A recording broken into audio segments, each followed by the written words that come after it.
Tapi sayangnya sama Suzuki mobil itu nggak dilanjutin lagi. Padahal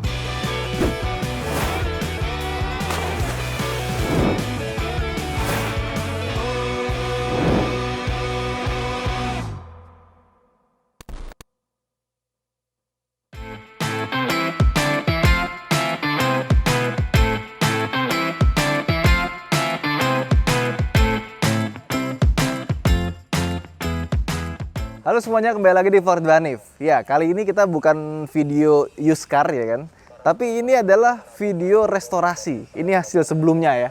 Jadi ini kebetulan mobil punya Ustadz yang gue suka nonton di YouTube ya. Gue banyak belajar dari beliau, meskipun lewat YouTube. Beberapa kali juga ketemu, WhatsAppan gitu ya.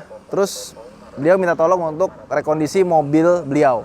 Nah, ini mobil Suzuki Splash tahun 2013. Jadi ini adalah mobil kompak yang sama Suzuki udah nggak dilanjutin lagi. Dulu di Eropa dia punya kembaran namanya Opel atau Vauxhall Agila namanya kalau nggak salah.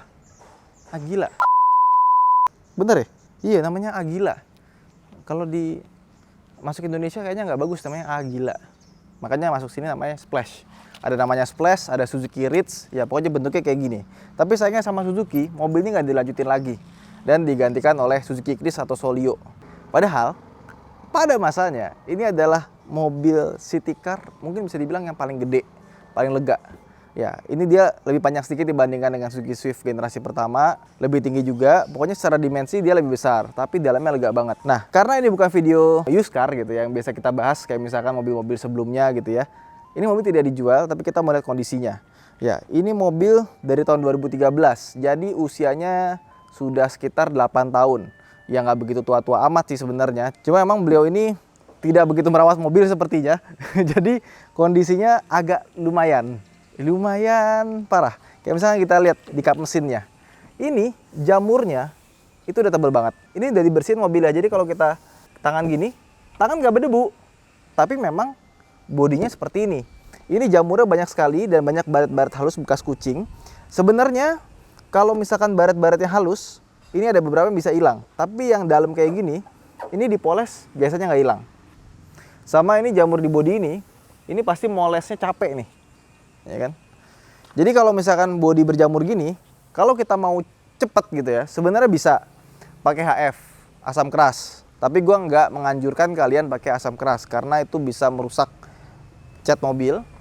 Dan yang kedua, pas aplikasinya pun itu juga bisa harmful buat ke detailersnya. Makanya kalau di Autonet Care mau full detailing atau coating itu nggak bisa sehari jadi selesai. Biasanya 3 hari.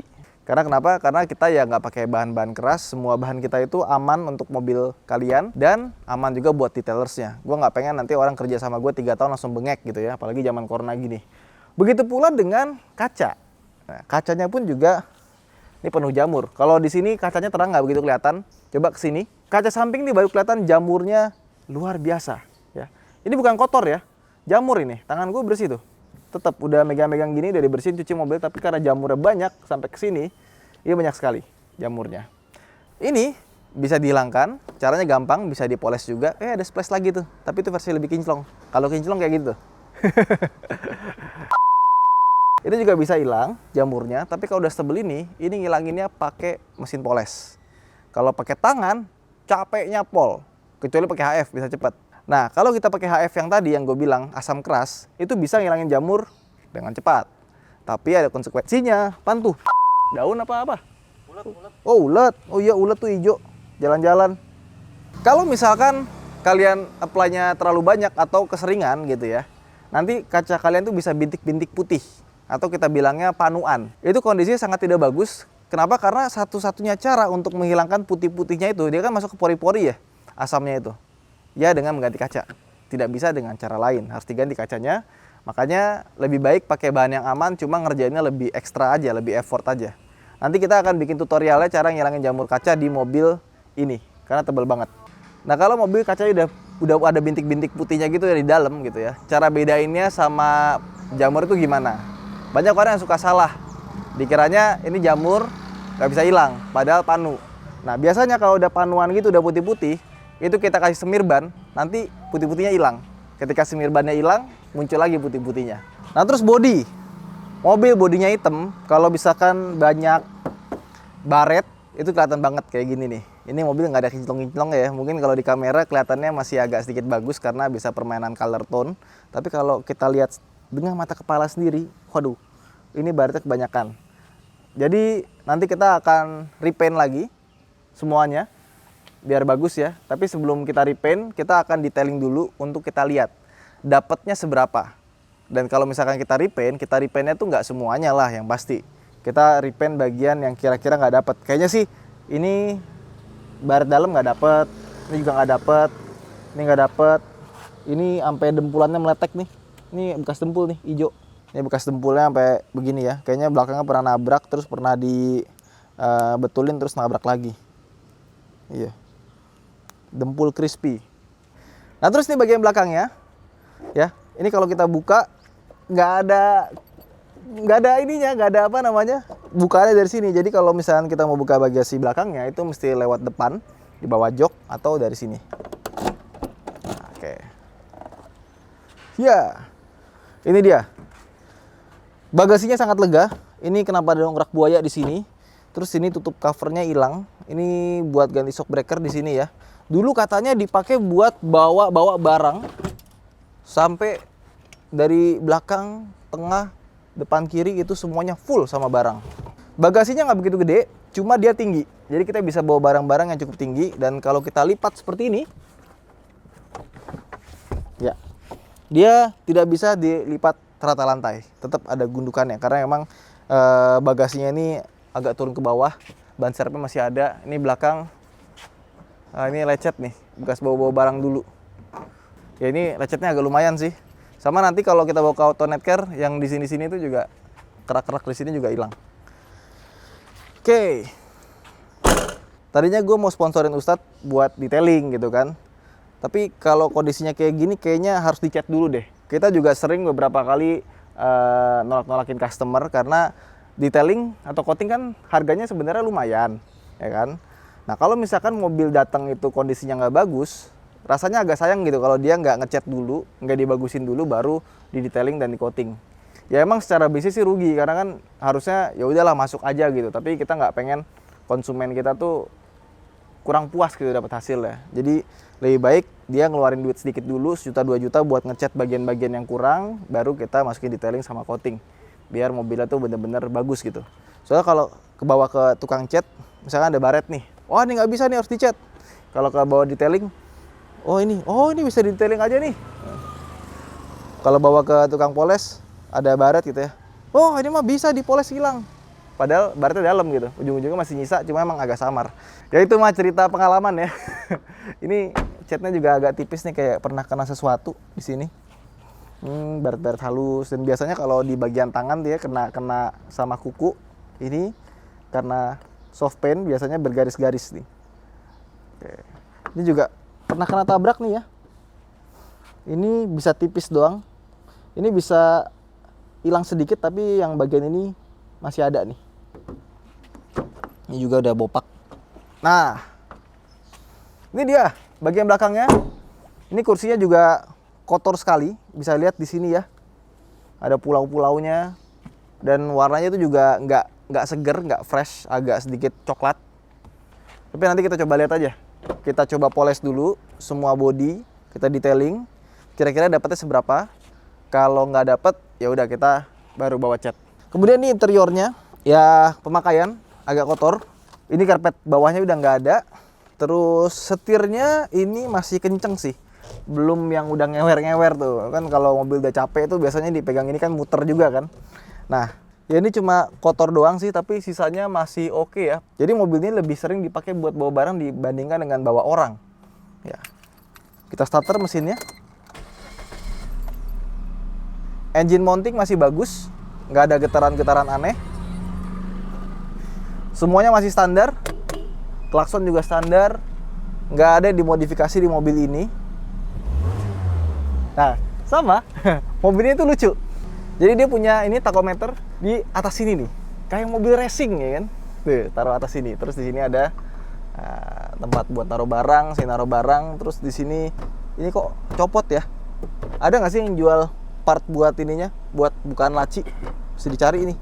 Terus mobilnya juga di bawahnya tuh posisi pedalnya tuh agak aneh gitu, karena kaki kita, ini gue peragain gini ya, itu tuh mesti agak tegak gitu. Karena posisi duduknya itu dibikin tinggi sama Suzuki, biar dia jadi lega gitu. Untuk mobil sekecil ini rasanya lega banget sih, karena dia tinggi ya. Makanya posisi duduknya dibikin kakinya tuh lurus. Kalau sedan kan biasanya agak maju gini kan, makanya nginjek gasnya begini. Nah kalau ini karena dia posisi pedal gasnya itu agak tinggi begini, kita tuh nginjeknya jadinya kaki kita tuh ya gini, mesti naik gini loh. Agak aneh sih. Ya emang begitu desainnya. Sekarang kita buka mesinnya. Mesin K12 1200 cc 4 silinder dan juga transmisinya 4 percepatan. Entah kenapa gue masih kebayang kalau misalkan Suzuki Ignis itu kan desainnya udah bagus ya, dalamnya juga bagus gitu, dikasih mesin ini bukan yang AMT, itu pasti bagus banget. Dan dia sudah pakai anti-lock braking system. Nih, remnya di sini. Udah habis ya, keren juga. Sekarang kita coba jalan yuk, kira-kira kaki-kakinya masih bagus atau enggak. Kalau seat belt warnanya hitam, itu kalau kotor tuh nggak kelihatan. Tapi biasanya sama Autonet Care ini pasti kita bersihin. Kalau misalkan warnanya beige, itu kalau kotor kelihatan. Makanya kalau dibersihin tuh berasa gitu. Tapi sebenarnya warna hitam juga bisa kotor juga, walaupun nggak kelihatan. Oke, yuk. Kita bawa jalan, tapi sebelumnya, oh ini AC-nya nih pada patah nih. Ini ngelepasnya gimana ya? Kalau teman-teman tahu di mana tempat jual part-part beginian, bisa komen. Karena ini nggak ada di Autonet Part. Yuk, kita jalan. Dia modelnya G-Type Shift ya. Kita masukin ke D. Pas masuk ke D ini getarannya agak berasa sedikit ya, tapi ini masih oke. Lebih anteng dibandingkan dengan mobil 3 silinder ya. Steering racknya masih aman, nggak ada bunyi-bunyi aneh pas belok, dipentokin juga nggak ada yang aneh ya. So far steering rack masih bagus. Kalau nggak bagus tuh kayak ada letek-letek gitu, berasa gitu. Yuk, nggak ada suara-suara aneh sih. Coba ya kita lihat prosedur. Di belakang ada suara drop, tapi itu kayaknya suara itu deh. Suara apa namanya tadi? Ban serep. Bukan ban serep. Apa tuh yang merah tadi? Dongkrak. Oh, dongkrak buaya. Coba kita lihat prosedur. Waduh, remnya ini banget. Oh, masih bagus. Kaki-kakinya masih bagus. Ini sekarang 80.637 kilometernya.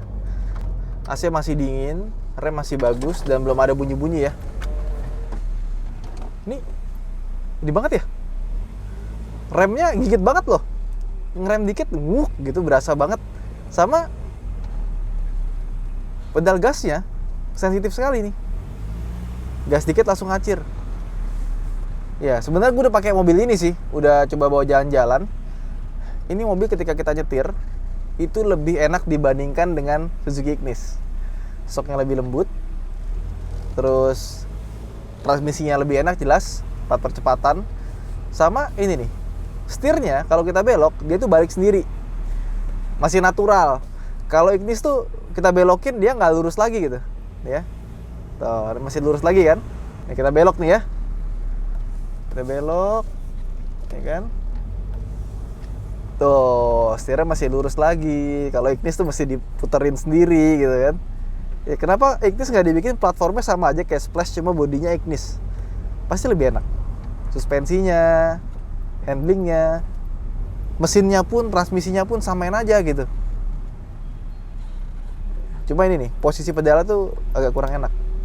Ya, so far sih mobilnya masih bagus ya.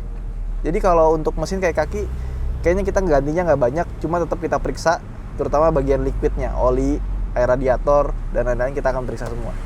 So far sih ini mobil cuma kondisi luarnya doang yang kurang bagus ya. Mesin kayak kaki masih oke lah untuk mobil 81.000 km.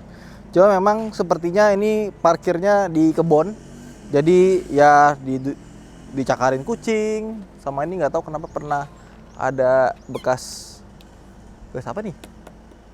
Kayak ketimpa pohon atau apa, ranting gitu ya. Jadi yakin ini bisa jadi cakep. Jadi pantengin terus video ini karena kita akan restorasi mobil Ustadz. Oh, kalau misalkan udah jadi pasti senang nih, mobilnya jadi bagus lagi. Ya, bye-bye.